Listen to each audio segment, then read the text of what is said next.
¿Qué tal? Buenos días, bienvenidas todas. Muchas gracias por acompañarnos en esta nueva edición de Charlas Feministas de WDI México. Nos encanta que estén aquí con nosotras y más con la invitada tan especial que el día de hoy va a estar con nosotras hablando acerca de su libro y en general de lo derivado sobre el movimiento transgenerista y cómo es que esto está afectando al movimiento feminista abolicionista y de qué manera podemos adquirir herramientas a través del análisis crítico para poder hacer frente a este caballo de Troya. Pero antes de comenzar, quisiera hacer algunos anuncios, dado que esta ya será nuestra última sesión de este año. Y hay algunas cosas interesantes que todavía en 2023 están ocurriendo, así que esperamos que también nos puedan acompañar en otras transmisiones, también de otras redes feministas compañeras. Primero, quiero comentarles que los webinarios de los sábados de Feminist Question Time de WDI Internacional tomarán una pausa de aproximadamente 2 o 3 semanas. Ya podremos confirmar esa información un poco más adelante, pero al día de hoy todas estas sesiones de webinar que son en vivo quedan grabadas y solo basta buscar los contenidos de WDI Internacional para que ustedes puedan acceder a estos webinarios, ya sea directamente en las transmisiones o posteriormente quedan grabadas. También comentarles que ayer inició la 10ª jornada abolicionista de la Alianza de Redes Feministas Nacionales. Es la última jornada de 2023 y quedó grabada la sesión de anoche que pueden ustedes ver a través del canal de YouTube y de la página de Facebook de esta alianza. También ahora mismo están ellas en transmisión mientras nosotras estamos aquí, así que les agradecemos mucho que nos estén acompañando ahora mismo, pero si no tienen nada que hacer después de esta transmisión, pueden irse directamente a la grabación de la segunda sesión de la 10ª jornada abolicionista de la Alianza. Y casi por último, y dado que esta es nuestra última sesión de WDI México, al menos en este año, claramente, queremos invitarlas a que revisen los contenidos de este último año, toda la serie de conversatorios que hemos estado realizando para poder echar luz sobre este fenómeno del movimiento transgenerista y también algo más. Claro, por supuesto.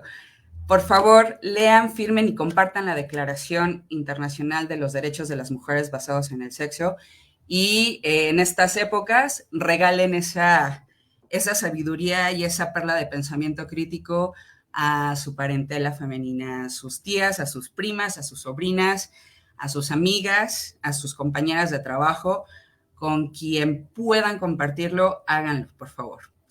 Y bien, entonces ahora sí vamos a entrar en materia y quiero presentarles a nuestra invitada. Ella es Carola López Moya y el día de hoy vamos a estar conversando sobre la deriva que ha tomado el transgenerismo como secta. Carola, muchísimas gracias, bienvenida. Hola, buenos días para vosotras. Muchas gracias por invitarme, Vanessa. Muchas gracias a ti por estar aquí con todas nosotras. Y bueno, antes de darte el uso de la voz, quisiera leer la reseña tuya para que nuestras compañeras te conozcan muchísimo mejor, sepan quién eres y pues ellas puedan buscar propiamente tus contenidos, que te sigan en redes sociales, porque como ya hemos estado hablando, la verdad, no tiene desperdicio todas las reflexiones que tú haces, no solamente en tu libro del que vamos a poder hablar, sino también en redes sociales, que realmente eres una divulgadora muy activa. Entonces, me permito leerla. Carola es psicóloga, fundadora de la Asociación Instituto Magnolia para el apoyo psicológico a madres y padres de menores con discapacidad. autora del libro Nace una mamá resiliente. ¿Qué pasa cuando tu hijo o hija tiene discapacidad? Y a raíz de la persecución que ha vivido por sus opiniones feministas sobre la ley trans en España, escribió este libro, La secta, el activismo trans y cómo nos manipulan. Y muy bien, entonces, como ya he dicho varias ocasiones en este momento, tenemos la fortuna de contar contigo, Carola, para que puedas hablarnos acerca de este libro que, bueno, claramente no se redactó en un vacío contextual, ¿no? Entonces, para poder entrar en el calor de la conversación, quisiera pedirte, por favor, que nos describas cómo fue este proceso de reflexiones que se convirtieron en notas y que en lo posterior estas notas se tradujeron en un libro que nos explica justamente por qué el transgenerismo tiene un símil claramente con la estructuración de las sectas destructivas. Así que, por favor. Vale, pues mirad, en España se ha aprobado en 2023, este año, la ley trans de Irene Montero, pero desde el 2017 se estaban haciendo diferentes propuestas de leyes identitarias. Entonces, en el 2021, en Internet, en el debate, ¿no?, que estaba surgiendo a raíz de la inminente, ¿no?, aprobación de esta ley, pues yo mostré mis opiniones contrarias porque me parecía que lo que es el núcleo duro, ¿no?, de la ley, ¿no?, el hecho de que se pueda autodeterminar uno el sexo en el DNI, en el Documento Nacional de Identidad, que aquí en España es lo que te abre puertas a ciertos derechos, ¿vale? Me parecía, bueno, pues al final era borrar jurídicamente la categoría de mujer concretamente. Entonces, bueno, pues a raíz de tweets que yo escribí, como por ejemplo que las mujeres trans son hombres o que, por ejemplo, a los niños y a las niñas hay que dejarlos en paz y educarlos libres de estereotipos de género, pues dos asociaciones transactivistas de aquí de España me denunciaron a la Junta de Andalucía, al territorio donde yo vivo, por promocionar terapia de conversión. Esa fue la denuncia inicial. En Andalucía ya existía una ley autonómica, que es de un rango inferior a la ley nacional que se iba a aprobar, que decía que por promover las terapias de conversión se podían poner multas de hasta 120.000 euros y 5 años de inhabilitación, ¿vale? 120.000 euros es una barbaridad de multa, porque aquí el salario mínimo ahora mismo está en torno a los 1.000 euros, ¿vale? Entonces, imaginaros el alcance que es la proporción, ¿no? Bueno, pues yo me tuve que defender de esas acusaciones. Yo cuando recibo lo que es el expediente de la denuncia, lo que veo que son muchas mentiras y tergiversaciones. Y yo siento, además lo comentaba con algunas amigas mías, feministas y abogadas, que yo tenía que demostrar que era como mostrar una prueba diabólica, es decir, demostrar que he sido inocente de algo que no he hecho, es decir, es algo que jurídicamente no tiene ningún sentido. Bueno, pues durante estos 6 meses yo me tuve que enfrentar a todo esto y además hablaba con madres de menores afectadas por esta doctrina del cambio de sexo y algunas me decían, es que esto parece una secta, ¿no? Por la captación que hacían en las escuelas, en los institutos. Total, que en una de estas conversaciones, justo después de terminar de hablar con una de ellas, me pregunté, oye, ¿qué habrá de cierto en eso? Y me puse a indagar, indagar y con la idea de poder ayudarla tomando notas y poder arrojar un poco de luz, ¿no?, a cómo ayudar a estas madres a que puedan ayudar a su vez a sus hijas. Que están metidas en estos procesos, porque claro, no es fácil ayudar a una persona que cree, a una hija en este caso, que cree que su madre es su enemiga, porque esto es lo que hace esta doctrina. Bueno, pues entonces yo empecé a leer, a documentarme, empecé viendo vídeos de YouTube, posts, pero ya me empecé a empapar de bibliografía y empecé, iba leyendo sobre otras sectas, sobre otras experiencias y yo podía poner ejemplos de cada una de esas cosas con lo que se estaba viviendo en aquel momento. Y bueno, pues aquellas notas no paraban de crecer y se lo mandé a Nuria Coronado, que es periodista y amiga mía, para que me pedirle un poco su opinión, porque yo pensaba, digo, bueno, esto a lo mejor es que estoy yo, ¿no? Entrando un poco en paranoia, ¿no? Pero cuando ella lo leyó, me dijo, esto tienes que publicarlo porque tiene todo el sentido, es decir, es como le da una estructura a todo lo que está pasando, tanto a nivel internacional, porque hay sectas que son multinacionales, que operan a nivel internacional, que están metidas en política. Todo esto ya existe, no es nada nuevo. Y entonces, bueno, pues esta hipótesis que yo inicialmente planteé, pues al final de cuando yo hice el análisis, ¿no? de todas las como puntos que más o menos tienen que cumplir para considerarse una secta peligrosa, pues en mi opinión las cumple. Sí, Carola, completamente. De hecho, leyendo tu libro para poder conversar contigo con mucho más amplitud, conocimiento de causa, claramente que ese es el propósito. Ver de qué manera vas desglosando y ejemplificando cómo es las técnicas de captación, de manipulación mental, emocional, estas técnicas de control cognitivo para poder tener, para poder lograr este objetivo último que es que la gente logre disociarse de la realidad, aceptando como una verdad absoluta la doctrina que establece. Y a mí lo que me llama muchísimo la atención de tantas cosas es esta diferencia tan sustantiva que haces sobre el asunto de el,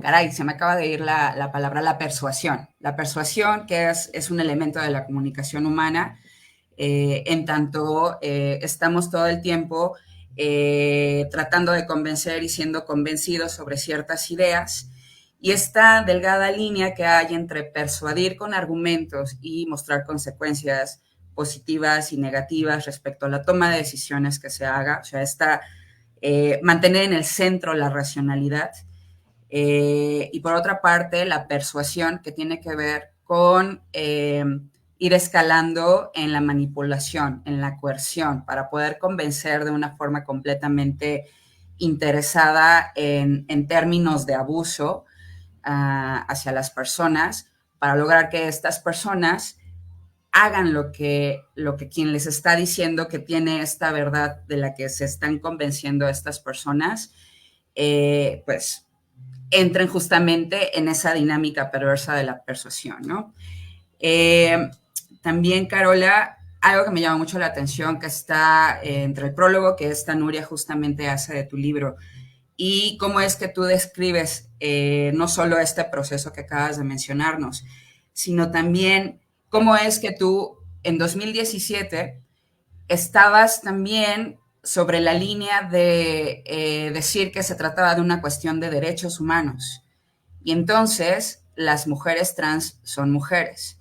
Pero algo allí te hacía ruido, ¿no? Como esa intuición de la disonancia cognitiva entre la afirmación y eh, querer ser empática, ¿no? ¿Cómo entra en juego esta situación de la empatía, ¿no?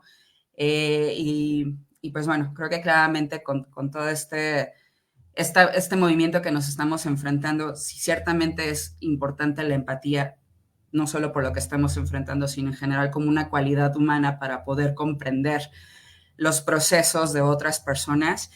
La empatía sin criterio nos lleva también a caer fácilmente en manipulaciones y sobre todo por tener la satisfacción de sentirnos buenas mujeres, sobre todo, apelando al Eso. género. Entonces, pues bueno, recapitulo un poco esto porque me parece que la mayoría de mujeres y mujeres feministas hemos pasado por el aro pues también de repetir estas consignas, estos mantras y justamente por el asunto de género como mujeres, ¿no? Y cómo es tan importante por eso escucharnos entre mujeres, porque tú decías, Lidia Falcón, cuando yo escuché que la llamaban de transfoba, ¿no? Ese San Benito que nos colocan, y esta fobia que crean, ¿no? Ya un poco también entrando en la cuestión Mm, de las técnicas de manipulación, que es allí donde tienes como este punto de inflexión entre revisar lo que estabas pensando respecto a esta verdad absoluta ujú, basada en derechos humanos para las personas trans y hacer un análisis de las ideas que planteaba esta Lidia Falcón y sobre todo considerando que una figura tan importante del feminismo en España fuera señalada de tal cosa, ¿no? ujú. Entonces, si pudieras, por favor, comentarnos en ese sentido que ya un poco nos has dicho, ¿no? ¿Qué pasa cuando empiezas a darte cuenta, ¿no? Vale, De esta situación de y todo. cómo es que empiezas tu análisis para poder hacer esta comparación Vale. entre el movimiento trans y las sectas. Vale, mira, primero explico y retomo lo que has dicho de la persuasión, ¿vale? La persuasión evidentemente forma parte de la comunicación humana y constantemente estamos persuadiendo. De hecho, la persuasión bien utilizada es la base de la educación. Para educar a nuestros hijos y nuestras hijas tenemos que persuadirles, no le podemos imponer, sino hay que convencer con argumentos cuando ya empiezan a tener cierto manejo del lenguaje, ¿no? Pero la coerción es la clave. De hecho, es una de las cosas que define a los grupos sectarios, cuando si no aceptas las premisas o el dogma o los eslóganes, aplican la coerción, que puede ser muy sutil. Por ejemplo, en mi caso, como yo estaba dudando y confrontando las ideas de este dogma, es decir, no estaba de acuerdo con esta idea de que las mujeres trans son mujeres, yo dije que eran hombres, ¿qué hicieron contra mí? Utilizar el castigo, pretendían multarme e inhabilitarme en mi profesión. Eso es una forma de coerción, porque estás intentando castigar a la persona y para doblegarla y que cambie su conducta o su pensamiento. Digamos que en mi caso fue como algo muy evidente, ¿vale? Pero también hay otro tipo de coerción, que es cuando una persona duda de que exista la posibilidad del cambio de sexo, digan, ay, es que tú eres transfoba, ¿vale? La fobia, que además es una característica que también se inventa en las sectas, también esa acusación de transfobia lo que hace es que la persona que recibe esa acusación lo que siente es miedo, es ansiedad y es culpa, porque claro, no queremos ser malas personas, como tú has dicho, no queremos ser malas mujeres. Entonces, ¿qué hacemos ante una acusación de transfobia? Nos callamos. ¿Mm? Digamos que tenemos que tener mucha seguridad nosotras mismas y además apoyo de otras mujeres para no ceder en nuestras convicciones. Y no solamente en nuestras convicciones, sino en la realidad. ¿Vale? Es decir, si yo os digo ahora mismo que esto es una botella de agua transparente, ¿vale? Si alguien me quiere obligar a decir que esto es una botella con agua o con líquido rojo, y si no te multo o eres mala persona, me está intentando no solamente cambiar mi pensamiento, sino mi visión de la realidad. Es decir, esto al final es lo que hacen las sectas, es doblegar a la persona para que la persona piense incluso si la realidad orgánica no es la que es, ¿vale? ¿Cómo lo logran? Bueno, pues básicamente, digamos, el proceso, cuando una persona hace lo que llamamos el PIC trans, es porque, digamos que sale de la ruta periférica, ¿vale? Y y ha recuperado el pensamiento crítico. La ruta periférica son atajos del procesamiento de la información, para que lo podamos entender todas. Es decir, a lo largo de mi día a día yo tomo muchas decisiones tomando atajos. Por ejemplo, cuando voy al supermercado y compro un producto, es porque lo he visto en la tele, y si lo he visto en la tele es porque confío en que será bueno.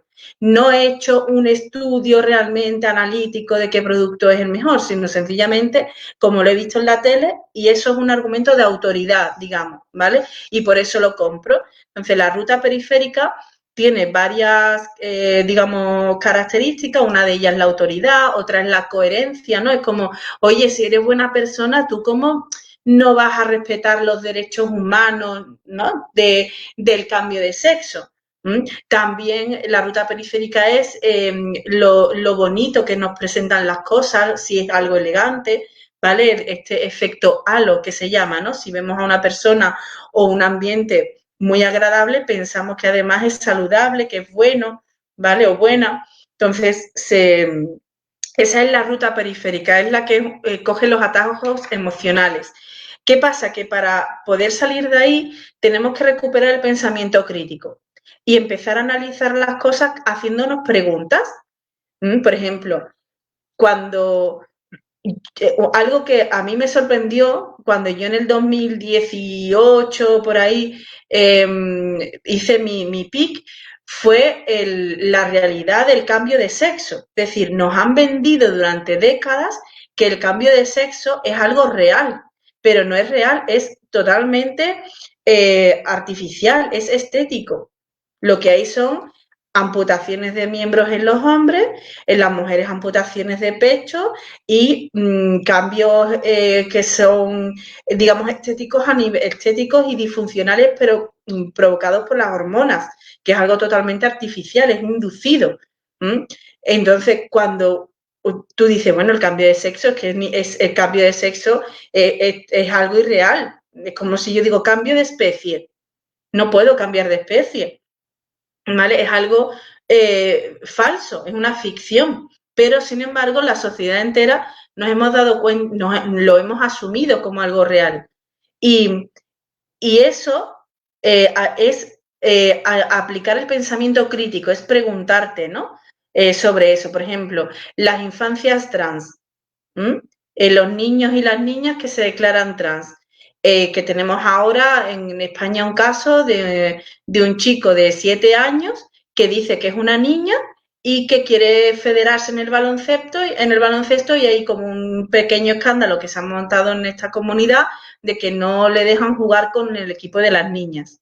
Entonces, las infancias trans las dan por válida esta gente que cree en la identidad de género, pero realmente la infancia trans son niños y niñas a las que se les está inculcando que existen cosas de niños y cosas de niñas, y que si haces lo contrario que te corresponde a tu sexo, es que eres trans. De hecho, está así recogido, por ejemplo, aquí en España, en protocolos educativos. Es decir, que tenemos, digamos, estas ideas científicas dentro del sistema educativo. Es decir, hay está todo como muy bien articulado. No sé si respondo a la pregunta o me queda un poco ahí por los aires. No, no, no, en absoluto. Al contrario, creo que también has abundado en muchas cosas que quisiera seguir conversando contigo, porque esto justo que tocas acerca de estas dos vías que existe para procesar la información, ¿no? De hecho, que en tu libro encontramos este esquema, ¿no? Porque además es un regalo tener la información así organizada, porque poder tener esta representación de, bueno, lo que dices, ¿no? La vía periférica, que son estos atajos mentales con los que tomamos decisiones inmediatas. Y la ruta central, que tiene que ver con la racionalidad, con detenerse un momento prolongado a pensar, a ponderar, a sopesar posibles efectos respecto a una idea y una probable acción que pueda llevarse a cabo, y esto para poder hacer una evaluación crítica. Y me parece justamente que estamos viviendo una época en que es completamente el caldo de cultivo para que privilegiemos la ruta periférica, estos atajos mentales, que justamente también tiene que ver con el asunto del imperativo de la felicidad, ¿no? Necesito ser feliz rápidamente, necesito soluciones instantáneas, porque pues también un aspecto importante de lo que nos planteas en tu libro es que eh, todas las personas somos susceptibles realmente de ser captadas por sectas, justamente por esta intrincada articulación que tienen, ¿no? Porque de principio aparecen muy carismáticas, amables y apelan a nuestra necesidad de sentido de pertenencia social, ¿no? Y más cuando nos sentimos con algún tipo de malestar o que no terminamos de llegar para encajar en los círculos sociales donde estamos. Pero aquí específicamente, y dado que acabas de mencionar este concepto de las infancias trans, como digo, si bien todas las personas somos vulnerables, los niños y niñas específicamente son una población objetivo de este movimiento, ¿no? Entonces, cuando pensamos de, bueno, a mí no me va a pasar que me capte una secta, recién veía este documental, no sé si lo conozcas, el de Twin Flames, ¿no? Esta es un documental en Netflix que habla acerca de una secta terapéutica, porque también en tu libro nos regalas las definiciones de qué características puede tener sí las sectas, pero también qué tipo de sectas podemos encontrar, ¿no? Y estas que son soluciones terapéuticas de autorrealización, de ayuda y crecimiento personal.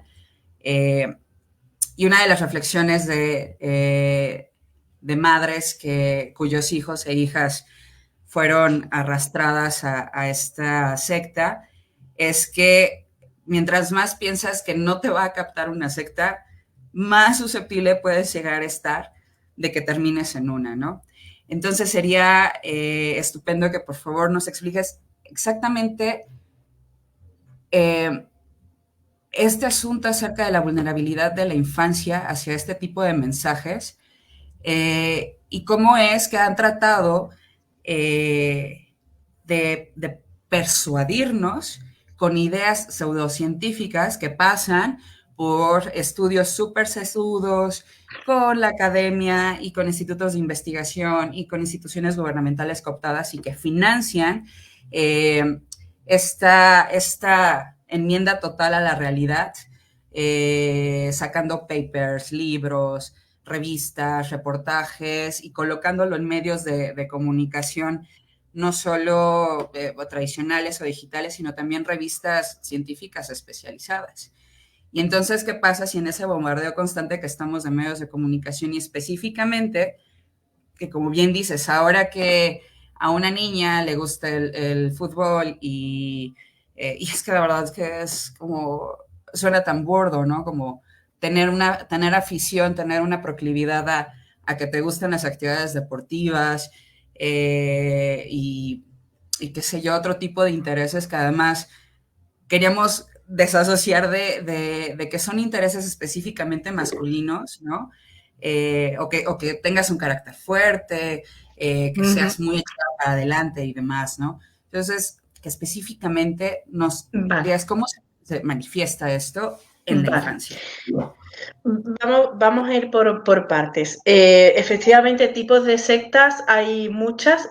Yo creo que en cualquier ámbito de la vida es susceptible de que haya un gurú o un grupo que pueda montar una secta. De hecho, aquí en España había una en Málaga que fue una maestra que creó una secta convenciendo a mucha gente de que era inteligente y bueno, les daba tratamientos psicofármacos, tremendo, es decir, en el ámbito educativo, fijaros que es en el ámbito de la enseñanza, ¿vale? Es decir, hay sectas en el mundo empresarial y por supuesto en el mundo terapéutico. Lo que sí tenemos que diferenciar es las sectas tienen una característica, actualmente la secta en nuestra actualidad tiene que ser destructiva para hablar de secta, ¿vale? Es decir, un grupo pintoresco, ¿vale? si no pasa nada, es decir, si tú puedes expresar ahí tus ideas e irte tan tranquila, por muy pintoresco que parezca, por muy raras que sean sus ideas, ¿vale? O sus creencias, no tiene por qué ser una secta. Lo que hace que sea secta es que te manipulen para quedarte, ¿vale? Y que te infravaloren e incluso lleguen a la disociación orgánica, ¿vale? Que ahora lo profundizaremos esto un poquito, ¿vale? Eso por un lado. Después, por otro, ¿por qué se centran en la adolescencia y en la infancia? Bueno, pues porque es el momento en el que la adolescencia es el momento en el que el chico y la chica son más vulnerables porque es el momento en el que tienen que encajar en el mundo. De hecho, es la transición de la etapa infantil a la edad adulta. Y esa transición, si la familia no ha sabido, no ha podido construir una buena autoestima, una personalidad orientada al bien común, por ejemplo, resulta que eso es una transición a la edad adulta que puede descarriarse, puede ser negativa para esa persona. Porque todos los seres humanos, cuando nacemos, necesitamos unas necesidades, ¿vale? Que son la de ser reconocidos, la de que nos pongan también límites y saber cuáles son nuestros límites, la de poder expresarnos sin que seamos juzgados, por supuesto que no seamos agredidas, que seamos escuchadas, ¿vale? Y es verdad que hay muchas familias que no son funcionales en ese sentido, porque todavía existe tradiciones, o sea, una tradición educativa antigua, ¿no? Donde a lo mejor se agrede, se insulta, existen burlas, por supuesto se pueden dar abusos sexuales que solo conocemos, los datos que tenemos. También puede ocurrir que haya comorbilidad con otro tipo de trastorno, por ejemplo, el autismo. Cada vez se están viendo que casi la mitad de las niñas que se declaran chicos tienen autismo en algún nivel del espectro. Entonces, al final son adolescentes que no encajan y como no encaja, como tú estás ahí en esa etapa tan vulnerable de tu vida, si viene alguien que ha visto cuál es tu carencia emocional y nutre esa carencia emocional y además la nutre de mala fe, con una mala intención, pues en ese momento es cuando tenemos ya todo el caldo de cultivo perfecto para que esa criatura caiga en una secta. De hecho, cuando las madres comentan cuál es la situación de sus hijas, pues muchas de ellas han sufrido bullying, por ejemplo, y de repente, cuando ya se declaran chicos, ya son las que molan del instituto, por ejemplo. Entonces, estamos ante un movimiento sectario que además se está dando con nuevas tecnologías, internet, ya no tienen que llamar a tu puerta, ya no tienen que hacer reuniones, sino que entran en el ámbito privado a través de los teléfonos móviles, de los móviles de las criaturas, ¿vale? Y tenía yo aquí también anotado una cosa. La financiación. ¿Por qué que me parece a mí que también es importante decir, hay cómplices necesarios en este aspecto para que la secta marche bien? Y tenemos, por ejemplo, fundaciones que dan dinero a otras organizaciones para que, digamos, apoyen esta doctrina, ¿no? Y sus conceptos. Y en mi caso, en el campo en el que yo me muevo, a mí me decepcionó mucho, por ejemplo, descubrir que la Asociación Americana de Psicología, que es la que dicta las pautas de muchas formas de tratamiento, de todo, resulta que la Fundación Arcus, que es una fundación conocida dentro del movimiento LGTBI que promueve este tipo de ideología, financiaba anualmente con $100.000 a la Asociación Americana de Psicología. Entonces, la Asociación Americana de Psicología, a día de hoy, 2023, terminando 2023, pese a tener evidencia científica, al menos desde el 2020, que dice que la terapia afirmativa en menores no alivia la disforia de género, mantiene lo que son unas sugerencias, ¿no? Unas sugerencias, no son normas, que una de las cosas de las que me tuve yo que defender, ¿vale? Son unas sugerencias que hace sobre cómo acompañar a personas transgénero y dando pábulo, o sea, dando crédito al concepto de identidad de género, que la identidad de género es un sentimiento de ser mujer o hombre. Yo no me creo que nadie de la APA haya llegado, no haya reflexionado y haya dicho, bueno, pero es que existen sentimientos de hombres y de mujeres. Es decir, yo no me creo que nadie de la APA no haya llegado a hacerse esa reflexión. Y si la ha hecho, se ha callado o bien para recibir el dinero o por no ser acusado o acusada de transfobia. Porque el sentimiento de hombre y de mujeres no existe. Eso es sexismo. Podemos darle 1000 vueltas a los sentimientos. No hay ninguno exclusivo de hombre ni exclusivo de mujer. Claro, por supuesto. Y me recuerda cómo es que haces una recapitulación mientras vas haciendo esta urdimbre, ¿no? Entramando cómo es que se articula toda la información para montarse esta doctrina en términos de verdades absolutas y aceptables, porque además, como ya decía hace un momento, ¿no? Tiene que ver con el asunto de derechos humanos, o nos hacen pensar que es un asunto de derechos humanos, y como decías al principio, es tirar de esta falacia de la autoridad. Según quien lo diga, si nosotros le atribuimos una autoridad porque sale en medios de comunicación, porque es profesional de la salud, porque es un funcionario, lo que sea, entonces atribuimos verdad a lo que nos está diciendo. Me llamaba mucho la atención que recientemente se han financiado estudios en España, sobre todo, y que están sonando mucho de que han podido por fin, mencionas uno particular, en el que por fin pudieron establecer que sí hay diferencias entre los cerebros de las mujeres y de los varones cis, ¿no? Estos que dicen que están conformes con su género y por fortuna se alinea con su cuerpo, ¿no? Con su sexo biológico. Esta identidad que de un momento a otro, a partir de los 3 años, puede llegar a manifestarse porque en realidad es innata. Y que también hay diferencias en el cerebro de hombres y mujeres trans, o de gente de géneros alternativos o fluidos, ¿no? Y lo que decís es que a conveniencia ignoran los planteamientos, por ejemplo, de Gina Ripon, ¿no? Del neurosexismo, lo que bien dices, ¿no? Acerca de esto fundamental, que realmente es un conocimiento que se ha hecho más exhaustivo en las neurociencias desde hace poco menos de 30 años, si no es que menos, de la plasticidad del cerebro, y que finalmente están tratando de revertir todo lo que sabemos acerca de cómo ser socializadas en un contexto sociocultural específico hace que nuestro cerebro desarrolle según qué áreas, por habilidades, por atributos, por funciones esperadas, por la manera en la que nos enseñan cuál es nuestra posición en el mundo. Entonces, es realmente increíble esto que dices acerca del financiamiento.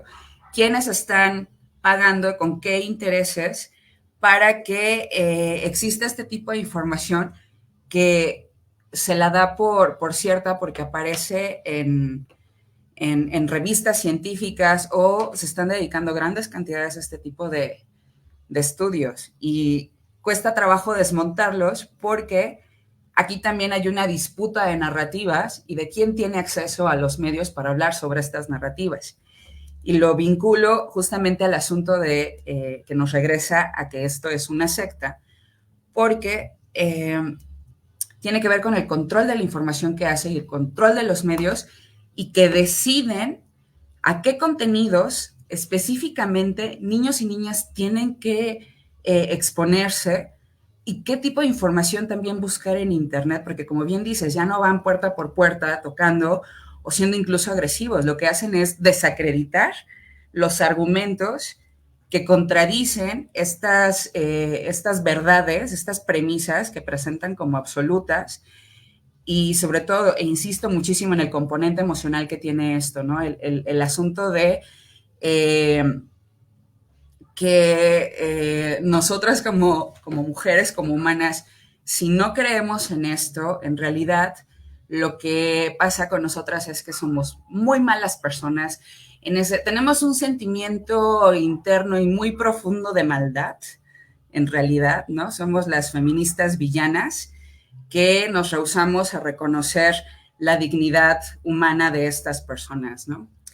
Entonces, me llama mucho la atención esto que decías, lo del financiamiento, eh, y pues este desarrollo de intereses, ¿no?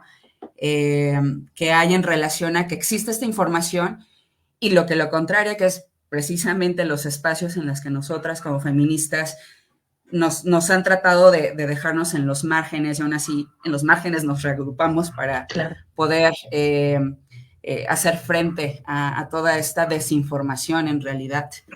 Eh, Me quedo con esto, Carola, para preguntarte, ¿qué pasa con las familias y con los profesionales que tratan con menores en este contexto tan complicado, tan Vale. intrincado, y que la verdad hegemónica es que el derecho a autoidentificarse de un sexo u otro o de un género que según el ánimo en el día podrás cursar, ¿no? En ese espectro, porque además ahora el sexo es un espectro, ¿no? ¿Qué pasa con el contexto familiar de estos niños y niñas y de los profesionales? Que a lo mejor algunos, quizá la mayoría, como decías, en primera instancia, se hacen para atrás, se quedan callados, realmente no manifiestan abiertamente las preocupaciones que tienen, justo por pensar que el movimiento transgenerista opera en esta lógica sectaria. Por favor, Carol. Vale, mira, una de las consecuencias para las familias, y esto también forma parte de las estrategias de manipulación sectaria, que es el control ambiental, es inculcarle a los chicos y a las chicas que están, digamos, metidos en esta ideología, que sus familias son sus enemigas, porque si no aceptan su identidad, son transfobas. Entonces, con este argumento cada vez más los separan y rompen los vínculos afectivos. ¿Vale? Esto tiene un tipo de... se llama así, ¿vale? La ruptura de la red de apoyo del adepto. Y lo que hacen, tenemos además referentes transgeneristas en Estados Unidos, hay uno en concreto que ahora mismo no me acuerdo del nombre, que le dice a los niños y a las niñas que si sus padres no les aceptan, que se vayan con él, que es su tío y que tiene su casa, es decir, le están ofreciendo un espacio. Estamos hablando de menores de edad. Y esto es muy peligroso. Las familias se encuentran con que no pueden llevar a las criaturas al psicólogo o a la psicóloga por dos motivos. Primero, también en los ámbitos de esta doctrina les dicen que si su familia les quiere llevar al psicólogo o a la psicóloga es porque piensa que están enfermos, que son enfermos mentales y que lo trans no es una enfermedad, que es una identidad. ¿Vale? Por lo tanto, las criaturas no quieren ir. Y si finalmente acceden, hay un problema, y es que con la ley actual hay psicólogos y psicólogas que no se atreven ni siquiera a acoger a estas pacientes. ¿Qué ocurre? Que nos estamos encontrando con chicos y chicas que o bien van a psicólogos y psicólogas afirmativas o están sin tratamiento. Y estamos intentando aquí, desde la red Cassandra, que es una red que se formó de profesionales de la psicología, que además actúa en la clandestinidad, porque no podemos darnos a conocer las que están ahí trabajando. Estamos intentando que desde el Colegio Oficial de Psicología se nos aclare si la terapia exploratoria sería delito, tal y como está recogido en la ley actual, porque la ley actual considera terapia de conversión cualquier intento, cualquier esfuerzo de contradecir la identidad de género, incluso la expresión de género. Es decir, la propia coeducación Es decir, la coeducación, lo que es educar libre de estereotipos sexistas, estaría penalizado por esta ley, porque tú no puedes cuestionar la expresión de género. La expresión de género, recordemos que es pues cómo me visto, cómo me adorno y cómo me comporto. Supuestamente hay en un rango entre la Barbie y el G-Joe, ¿no? Que hay una escalita por ahí que se puede ver.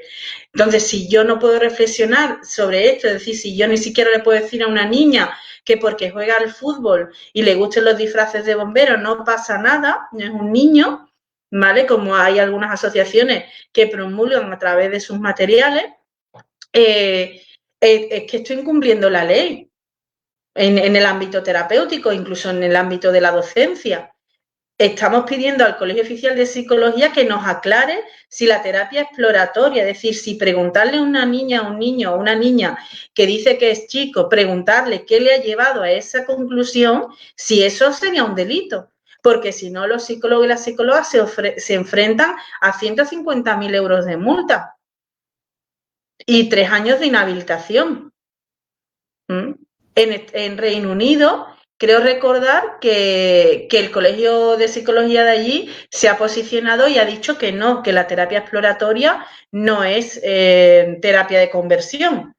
Pero es que a mí una de las acusaciones que me hacían una de las asociaciones transgeneristas era que erradicar los estereotipos de género era terapia de conversión. Pero si es que eso lo pone en la Ley Orgánica de Igualdad, la erradicación de los estereotipos de género. Fijaros, ¿no? Esto es otra cosa que hacen las sectas, conculcar derechos. Así es. Porque esto es una conculcación de los derechos de las mujeres y de la infancia. Completamente, Carola. De hecho, todo esto que acabas de mencionar me remitió a la explicación que nos ofrece sobre los niveles de manipulación, ¿no? Esto específicamente acerca de los roles sexistas, que ahora mismo es esta forma de cómo se manifiesta la identidad de género y cómo la expresión de género a través de dar por sentado que existen cosas propias de hombres, mujeres, niñas y niños, y que como tal entonces la manera en la que te comportes es lo que realmente definirá tu ser mujer o tu ser hombre, ¿no? El asunto de la carga del lenguaje, ¿no? Como parte de los niveles de manipulación.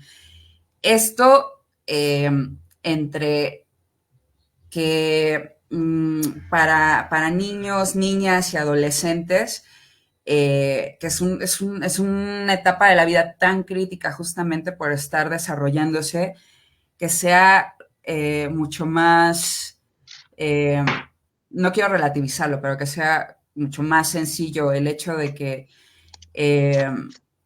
se pueda someterles a una manipulación mística, ¿no? Que si tienen una inconformidad, entonces esta explicación del mundo y de cómo están ellos y ellas en el mundo, les puede dar esta solución a esa inconformidad que no logran ponerle un nombre a ese malestar, ¿no? Y me llama mucho la atención porque justamente pensando en todos los contenidos que generan, específicamente con el target, ¿no? El blanco, que sean los niños y las niñas, es este Jeffrey Marshall, que es un personaje bastante siniestro, que creo que se hace llamar Auntie Jeff, ¿no? Que es como si tu familia te rechaza, si desde allí, ¿no? Si tu familia te rechaza, aquí vas a tener una comunidad, ¿no? Y entonces es otorgar la existencia. Como tú no vas a poder pertenecer a este mundo que no entiende, que tú tienes una vivencia profundamente interna y sentida y que denominadas y te autodenominas y te afirmas en esa definición de ti misma o de ti mismo, entonces aquí estamos quienes sí entendemos eso y que no lo cuestionamos porque ya lo entendimos, ¿no? Ya no hicimos preguntas, llegó un punto en el que lo entendimos. Y entonces, de este asunto del otorgamiento de la existencia a la doctrina sobre la persona, ¿no? Cómo reinterpretan la biografía en función de las ideas que están inoculando a niños y niñas, ¿no? Regresando un poco a esta cuestión de los estudios que han estado haciendo respecto a que sí existen diferencias cerebrales sobre hombres y mujeres, que es a partir de los 3 años cuando niños y niñas tienen la capacidad de identificar a qué género pertenecen, y lo que tú nos expresas en tu libro es que en realidad desde el día 1 de vida extrauterina ya estamos siendo sometidas a esta socialización en el género de acuerdo a nuestro sexo, ¿no? Entonces, eh, es, es una situación que si ya de por sí es surrealista, me gustaría, para poder hilar este tema que quiero tratar contigo por la importancia que tiene que ver justamente de crear esta mística, ¿no? De la existencia y otorgarla. Vemos que a veces la gente está cuestionándose de que, y que rechaza la idea de que pueda haber personas transraciales, personas transedad, no personas transgénero, justamente por esta creación de un nuevo lenguaje, ¿no? Estos neologismos que han empleado este propio lenguaje que hacen asumir a las personas como para decir que explican las cosas, como también esto de la biología súper avanzada que no entendemos el resto sobre todo las feministas, ¿no? Las feministas abolicionistas definitivamente estamos negadas para entender ese tipo de biología, ¿no?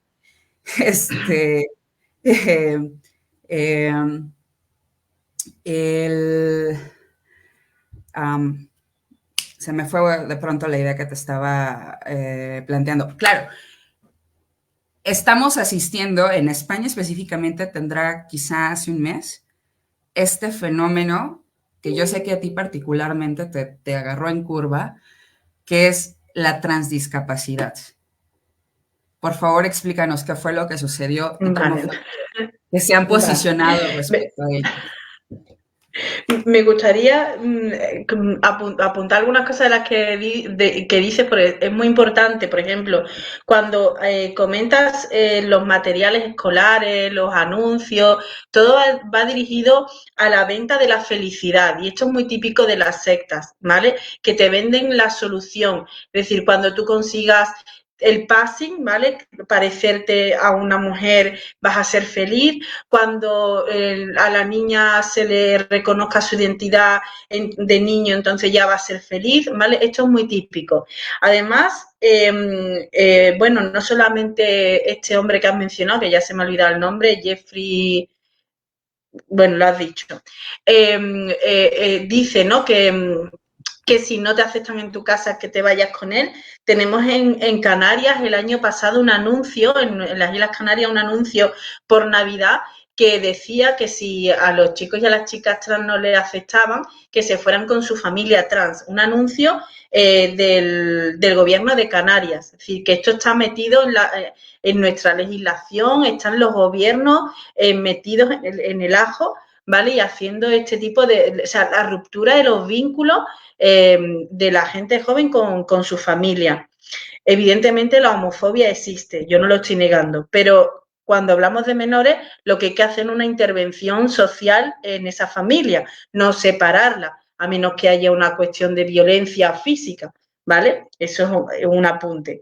Sobre la doctrina de la persona, bueno, estamos viendo que hay familias que reinterpretan la vida del menor o de la menor, por ejemplo, diciendo, ya entiendo por qué mi bebé elegía una esponja rosa cuando era pequeño, porque era una niña trans. O ya entiendo por qué mi hija no quería ponerse el vestidito de pastorcita cuando tenía 4 años, porque era un chico trans. Esto os estoy contando testimonios reales, ¿vale?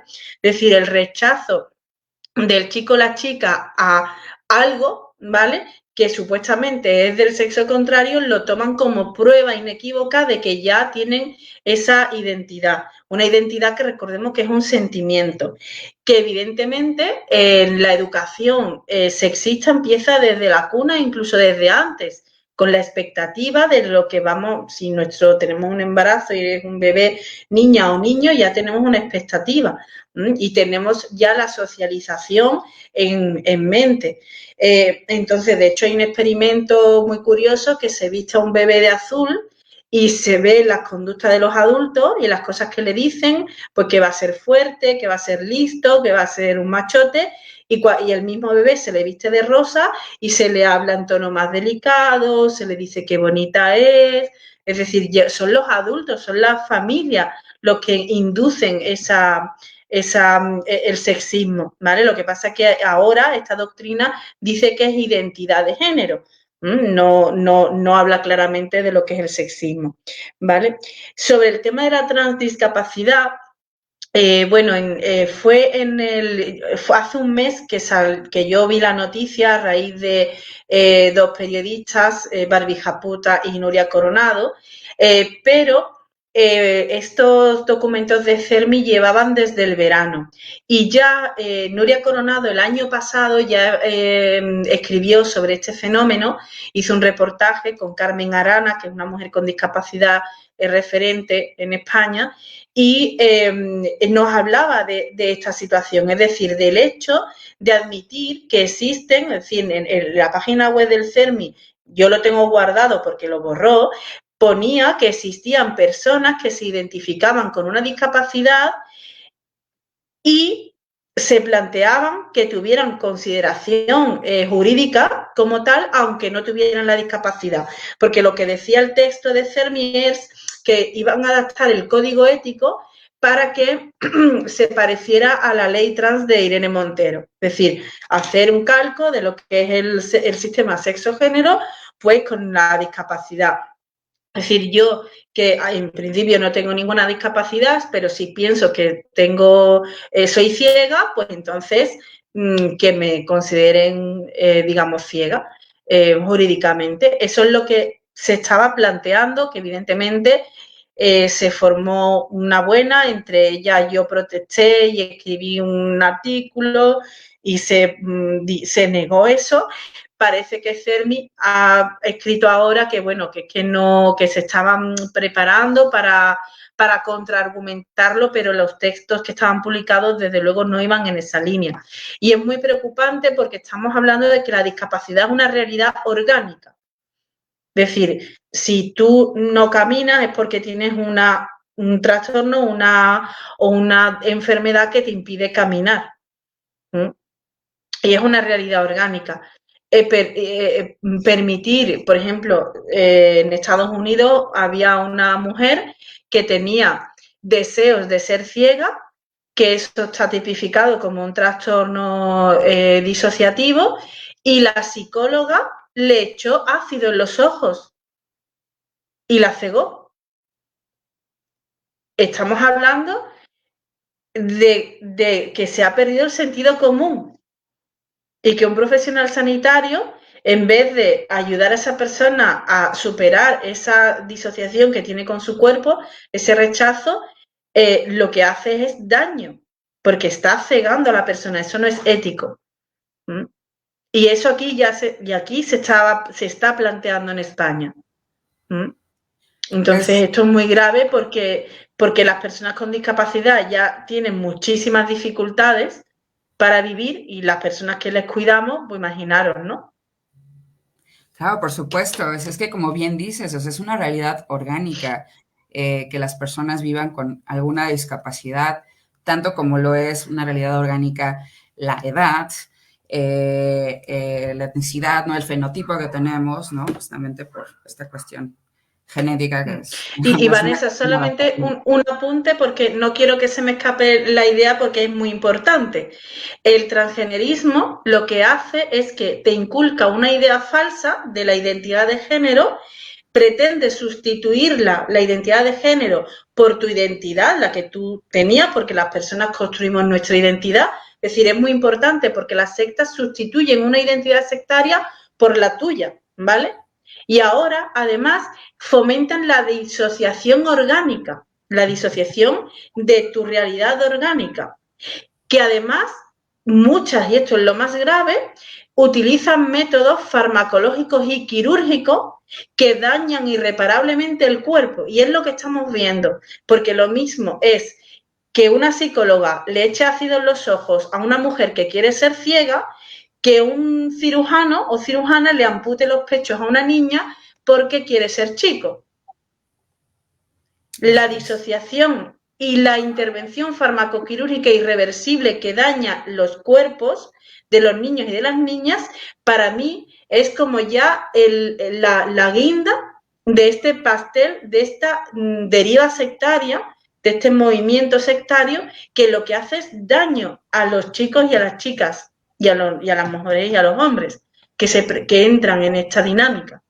Que no estamos hablando solamente de una cuestión de, ¿no? Ya de que es grave, ¿no? La separación con tu familia, el engaño, la creencia de que tienes una identidad, de que eres de otro sexo, no, es que terminan, y aquí tengo datos del informe Transit, que yo invito a todas las personas que visiten la página web de Feministas de Cataluña, que demuestra cómo están aumentando la hormonación en niñas.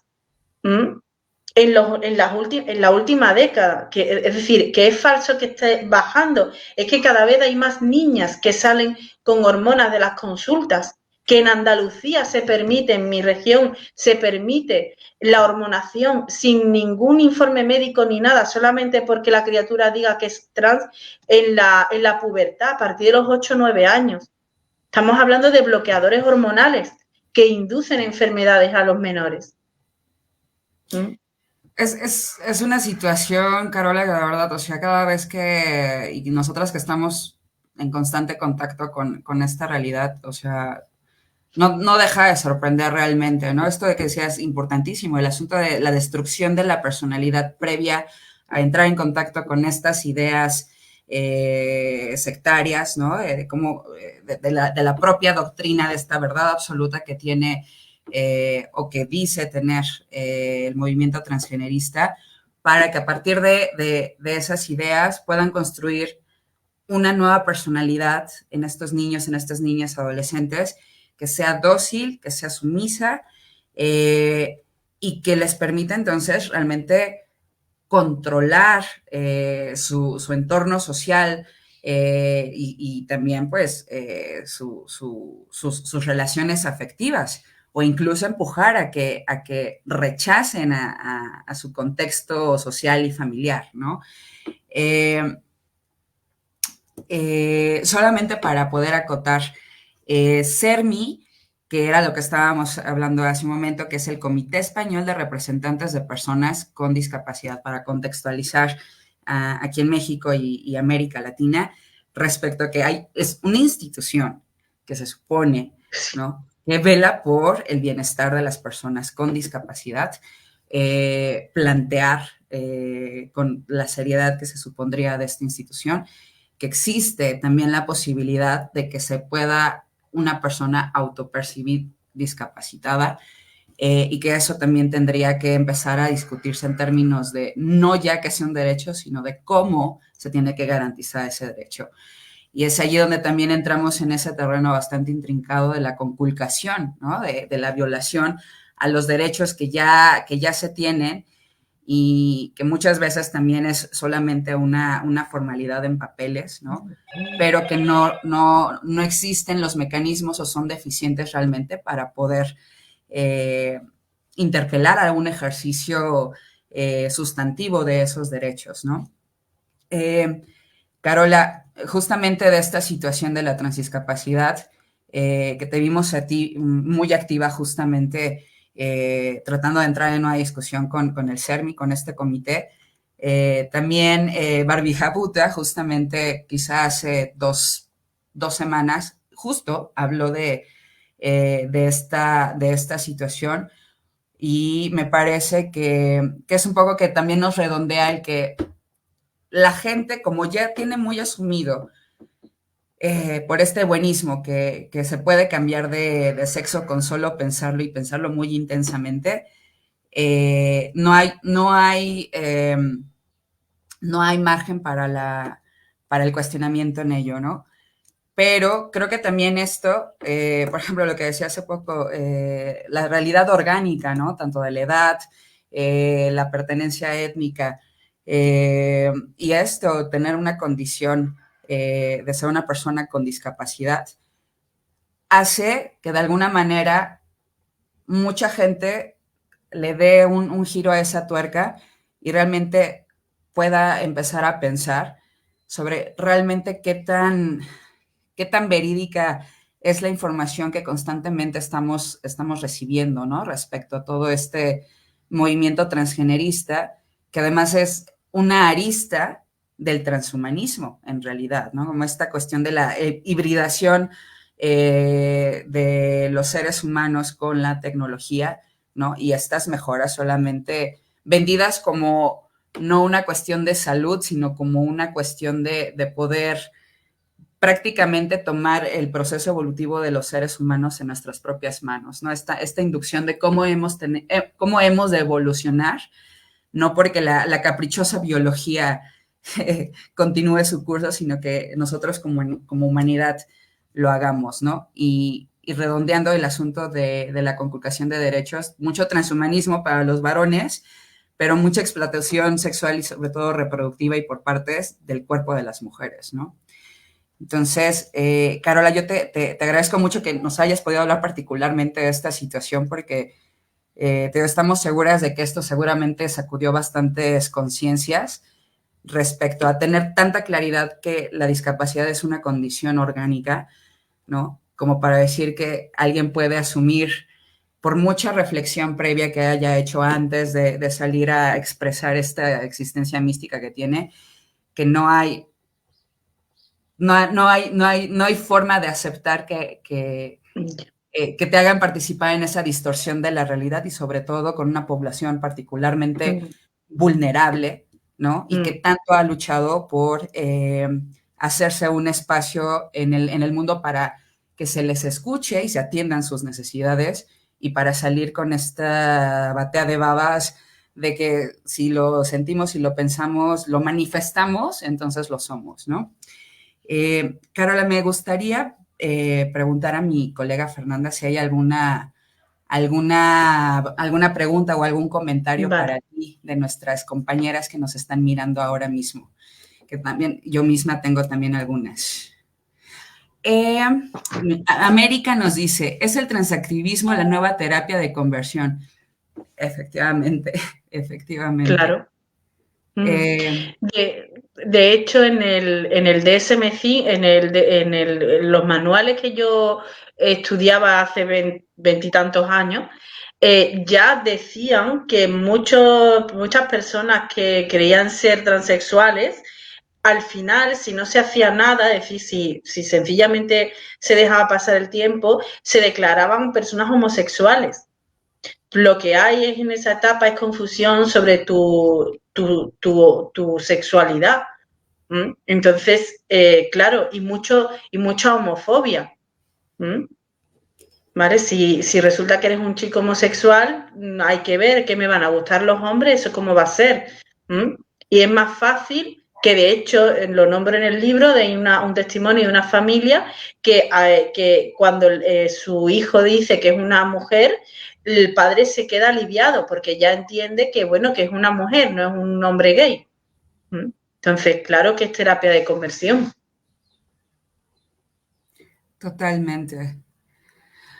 Sandra Ramírez nos dice, nuestra declaración está escrita en el marco de los derechos humanos de las mujeres y en su artículo 4 reafirma los derechos de las mujeres a la libertad de opinión y libertad de expresión, exhortando a los estados a garantizar que ninguna mujer sea acosada a causa de sus opiniones, según lo expresa el Pacto Internacional de Derechos Civiles y Políticos.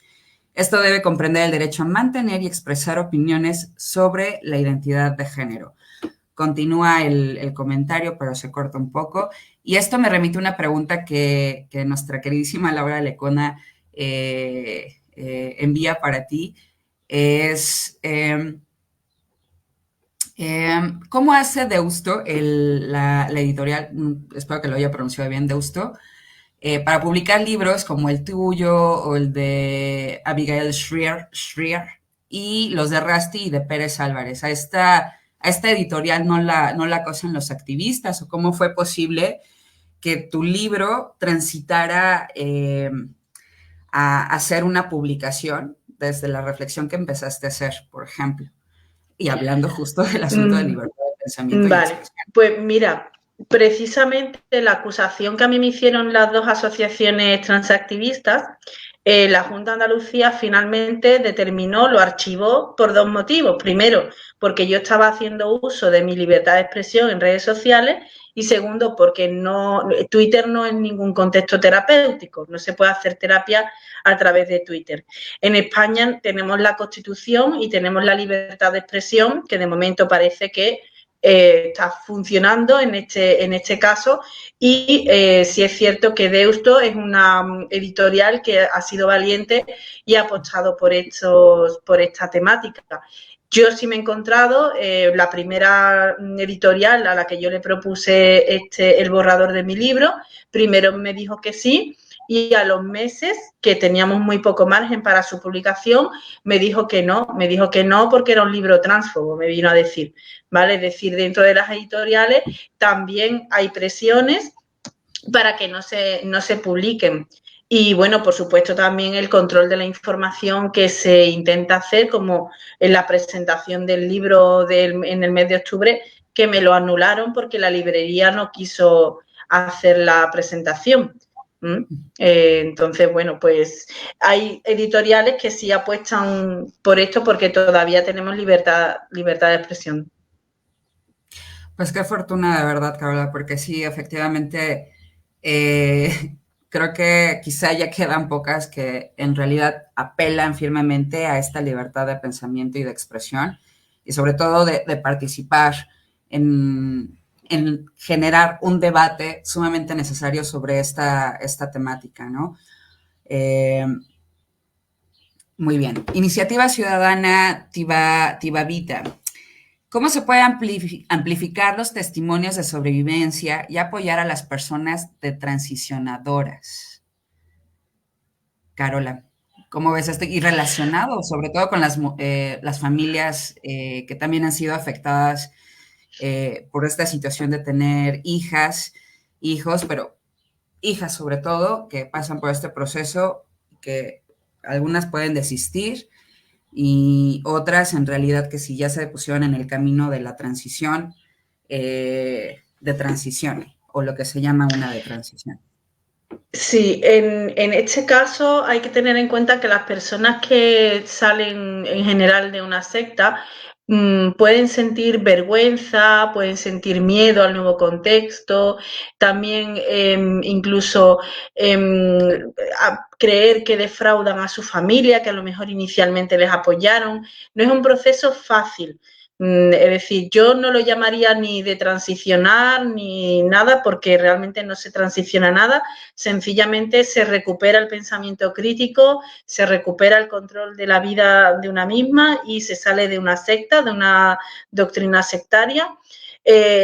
Y yo creo que el apoyo, lo que sí yo invitaría a estas personas es que incluso a nivel anónimo, ¿vale? Porque creo que a nivel hacerlo con nombre y apellidos puede retraumatizarles quizá a menos que se esté muy preparado o preparada. Compartir sus historias con asociaciones como tenemos aquí en España de Amanda Familias, que es la plataforma que yo creo que de madres y padres que están poniendo esto sobre la mesa, están peleando como leonas. Y yo creo que hay asociaciones, creo no, sé que hay asociaciones de este estilo en cada país y si no, crear asociaciones de familiares afectados por esta doctrina y que se pongan en común historias, si no pueden ser con nombre y apellido, que sean anónimas, porque esas personas que salen digamos que son las que tienen una autoridad moral para decir esto es una secta y se sale de esta manera, ¿vale? Porque son las que han pasado por esa disociación, por esa ruptura con la familia, por esa manipulación.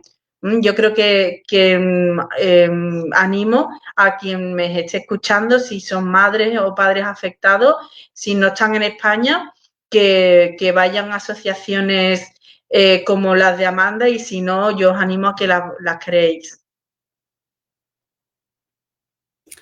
Sí, de hecho, por lo menos aquí en México, lo que sí tenemos es cada vez más colectivas feministas abolicionistas radicales que se están posicionando en el tema, como hace ya un rato estábamos hablando antes de entrar. Nosotros miramos a España porque es como la premonición del contexto político en el que está dándose todo este movimiento y lo que va a pasar en lo posterior, quizá con meses de diferencia, en América Latina y en México. Aquí ahora mismo está fortaleciéndose el movimiento feminista abolicionista que es el que más está dando la cara para poder entrar en más espacios a generar un debate con ideas, con argumentos, y no tirando de este sentimentalismo y de esta emocionalidad de la que todo el mundo ahora mismo quiere hacer caja y la quiere instrumentalizar, ¿no? Me parece, y es algo muy a título personal, me parece muy indigno vaciar de contenido el significado de la empatía y de la capacidad que tenemos de entendernos las unas a las otras como seres humanas, ¿no? Y de poder tener esa capacidad de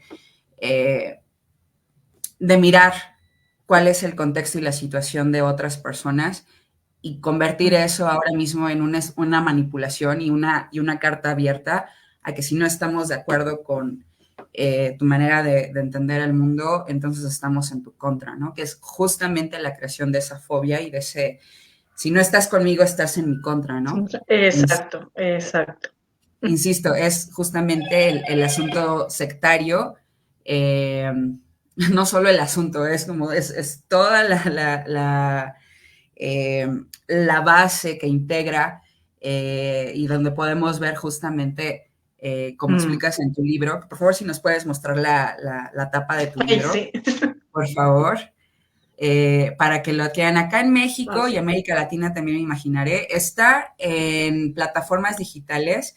Si ustedes van a las redes sociales de Carola López Moya, sobre todo en Twitter, bueno, antes Twitter, ahora X, la encuentran como Mamá Resiliente y allí Carola nos explica, aparte de un montón de cosas sobre feminismo, sobre ser madre de una niña con discapacidad y cómo también ha dado todo su esfuerzo por entender esta situación y también es militante de las personas con discapacidad.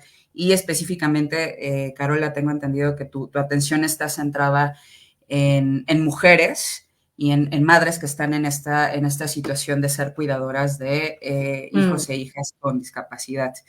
Entonces, vayan a la red de esta Carola. Creo que había otro comentario. Sí.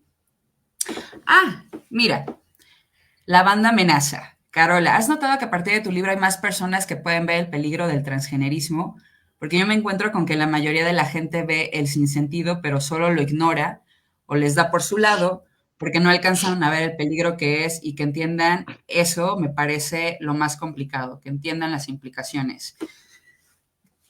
Por favor, Carola, coméntanos sobre Bueno, esta pregunta interesante. em, es una pregunta interesante. No, no sé si yo a partir de mi libro solo puedo hacer una valoración, pero yo creo que sí es importante que las madres, ¿vale? Voy a hablar de madres porque al final somos las que estamos muy en el cuidado de nuestras criaturas.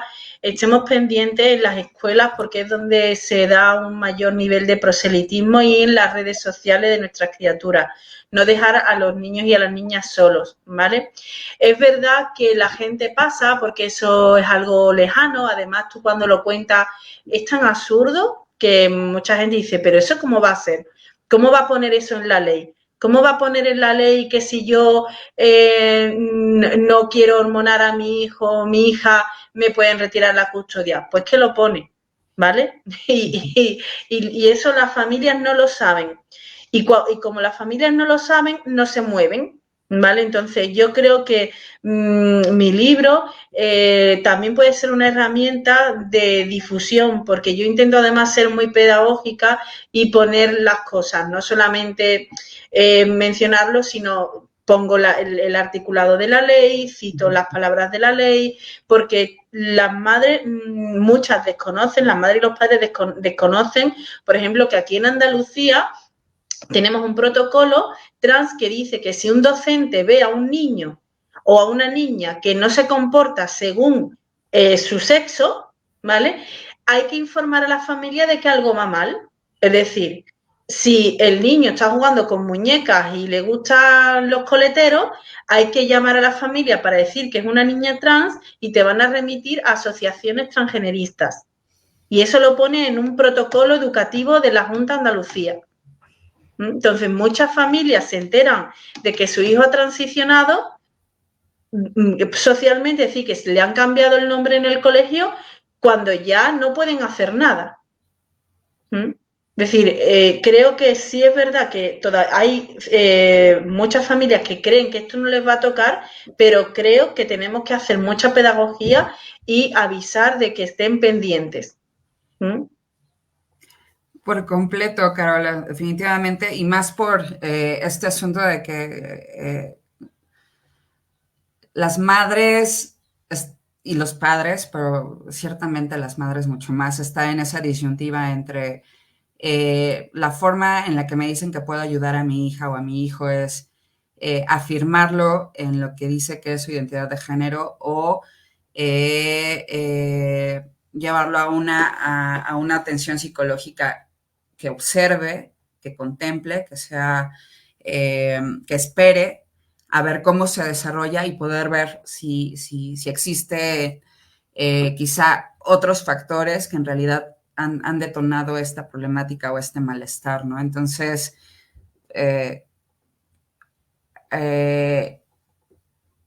ok. Hay una pregunta más, pero para terminar este comentario que te quería hacer, ¿no? Que justamente es una posición muy difícil, me parece, para las madres, tener que elegir entre la forma de ayuda que se supone te brinda el transactivismo, cuando además las niñas y los niños se afirman y están segurísimos y aprendieron el discurso de Internet de cómo abordarlo con sus padres, ¿no? Con sus madres. Ahí, o esta otra parte Vanessa, que se yo te hago un apunte. La última evidencia científica que tenemos desde el año 2021 hasta ahora, ¿vale? Arroja que la terapia afirmativa no es eficaz para la disforia de género, es decir, no arregla el malestar psicológico de los menores que dicen que son del otro sexo, ¿vale? También os digo que esto que también dicen las asociaciones transgeneristas de que si tu hijo o hija no lo afirma se va a suicidar, es falso, ¿vale? Primero porque la conducta suicida no es por un único factor, sino que la persona llega porque hay otros procesos psicológicos subyacentes, ¿vale? Es multifactorial.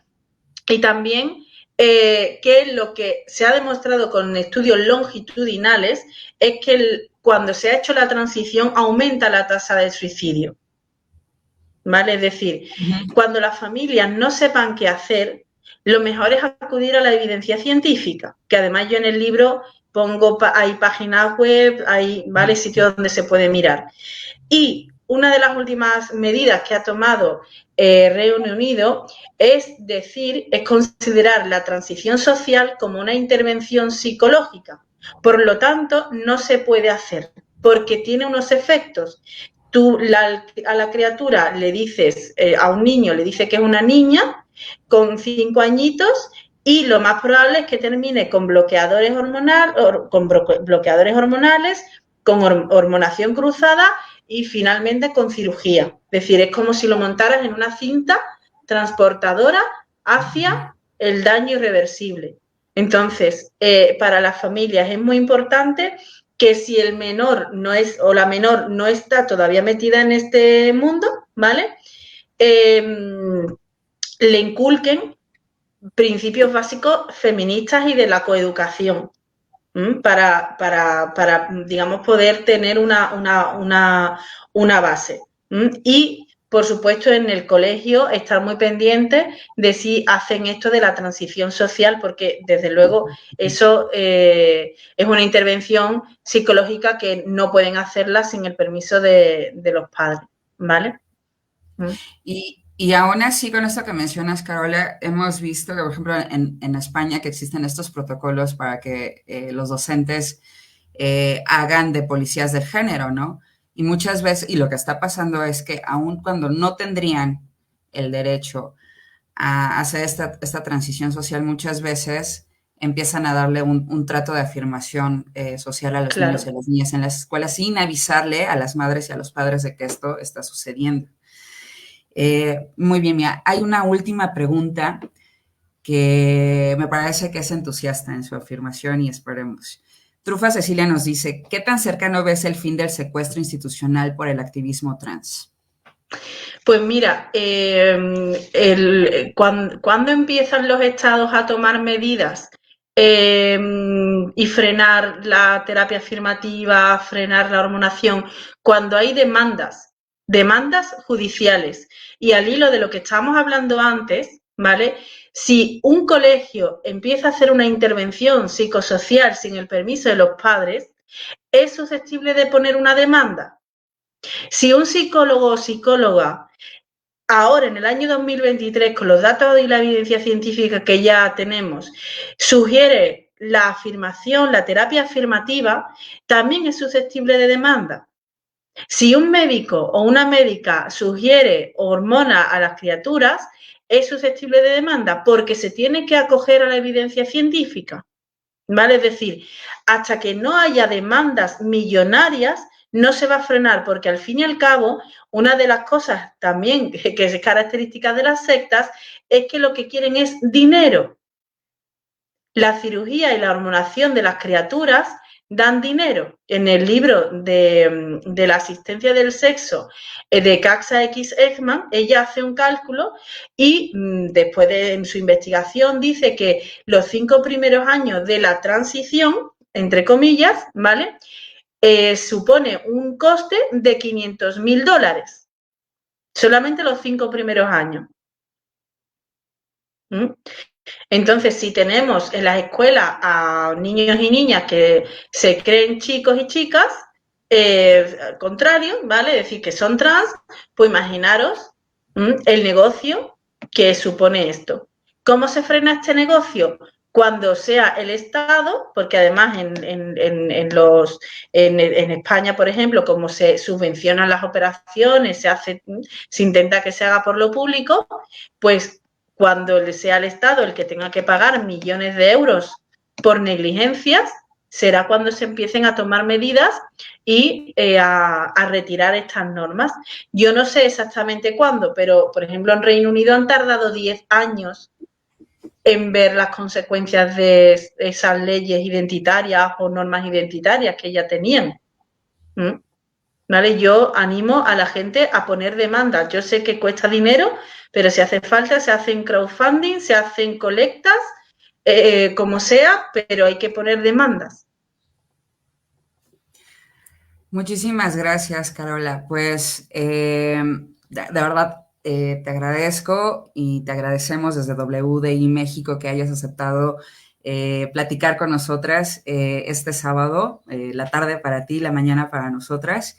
Y pues a reserva de cualquier comentario que quisieras dejarnos o una pequeña reflexión también sobre cómo pensar sobre el movimiento trans y poder hacer estas conexiones de que es un movimiento completamente sectario que está capturando a niños, niñas y adolescentes y convocándonos a una enmienda total de la realidad. Pues te agradezco mucho y de verdad muchísimas gracias por el trabajo que haces. Estamos muy agradecidas por ello, realmente lo valoramos muchísimo porque además entendemos que no ha sido un camino nada sencillo y que finalmente tenías la opción de quedarte callada y no lo hiciste porque eres feminista y porque sabes que nuestro silencio no nos va a proteger. Así que te agradecemos que estés al frente de esto. Es un placer, Vanessa, y bueno, mi carácter no me deja quedarme callada. Y bueno, yo creo que para finalizar, creo que también yo veo esto como algo también, por poner algo positivo, ¿vale? Y es que muchas familias se van a dar cuenta de, de que el feminismo al final es lo que va a hacer que esos niños y esas niñas recuperen abandonen esa identidad sectaria. ¿Vale? Yo en el libro lo digo, es decir, en estas familias que, por ejemplo, son represivas con chicos y chicas homosexuales o que a lo mejor tienen estilos educativos más tradicionales y autoritarios, tienen que hacer una reflexión, porque en la carencia es donde anida la secta. ¿Vale? Y creo que si la familia al final puede leer sobre el derecho de las mujeres, de las niñas, de los niños a desarrollar todo su potencial humano, ¿vale? Pues es donde podemos, no sé, como reconducir a las familias, ¿no? Hacia una teoría y práctica de justicia, que es el feminismo. Muchísimas gracias por esta reflexión. Me quedo con esta última frase, este remate. Dices, la carencia es donde anida la secta. Entonces, esta es una cuestión, sí, de feministas que estamos al frente, dando la batalla también, pero también es un llamado a la reflexión a la ciudadanía, a madres y padres que estén en contacto con estas realidades en las instituciones educativas de sus hijas, de sus hijos, y en los contextos sociales donde estas jóvenes generaciones se están desarrollando. Carola, muchísimas gracias por tu presencia y pues de verdad te agradezco el libro La secta, el activismo trans y cómo nos manipulan. Las invitamos de verdad a buscar a Carola, como les había dicho hace un ratito, a Carola en X, en Twitter, sobre todo, que es donde más activa te vemos, como mamá resiliente, o con tu propio nombre te pueden encontrar muy fácilmente, Carola Sí. López Moya. Muy bien, Carola, pues hemos llegado al final de nuestro conversatorio. Me parece que ha sido fantástico poder platicar contigo sobre tu libro, sobre tu proceso y también pues sobre esta movida de la transdiscapacidad que esperamos que también pueda originar bastantes pics, ¿no? Respecto a que en realidad los significados de los roles sexistas se montan sobre la realidad orgánica de Eso. las personas. Muy bien. Pues muchas gracias Vanessa, a vosotras, Fernanda, para que este espacio haya tenido lugar. Un abrazo muy fuerte. Muchas gracias, Carola. Un abrazo también para ti. Y pues bueno, para poder redondear esta conversación, invitamos a que revisen nuestras redes, que tengan calma, que vamos a estar de vacaciones, vean todos nuestros contenidos. Tu participación, Carola, también en el conversatorio de febrero-marzo, no recuerdo exactamente, pero vamos a poner el dato. El conversatorio sobre censura a feministas que se llevó a cabo por parte de la Alianza de Redes Feministas Nacionales y que no olviden que el webinar de la Declaración Internacional de las Mujeres va a ser un descanso de 2 a 3 semanas, pero van a regresar previo aviso para continuar cada sábado haciendo estos webinarios y que también si buscan en YouTube, en su canal de YouTube, van a poder ver todas estas transmisiones. Tenemos vacaciones para poder ver un poco de esto con calma, ¿no? Pero también disfrutar las fiestas, disfrutarlas con familia, con amigas y pues bueno, recargar la pila, Carola, porque como bien dices, hasta que la realidad institucional no se mueva a través de demandas y de denuncias y de que empecemos a activar desde esa exigencia a las instituciones de que quieren hacernos partícipes de una distorsión de la realidad. Entonces, hasta ese entonces vamos a empezar a ver el resquebrajamiento de esta doctrina identitaria y de esta secta completamente destructiva. Y muy bien, pues muchísimas gracias. Felices fiestas, Carola, y felices Felices fiestas. fiestas también para ti. Muchísimas gracias. Felices fiestas a todas ustedes y nos vemos en 2024. Hasta luego. No se olviden de compartir la Declaración de los Derechos de las Mujeres, firmarla y hablar de ella durante la cena de Navidad y Año Nuevo. Hasta luego.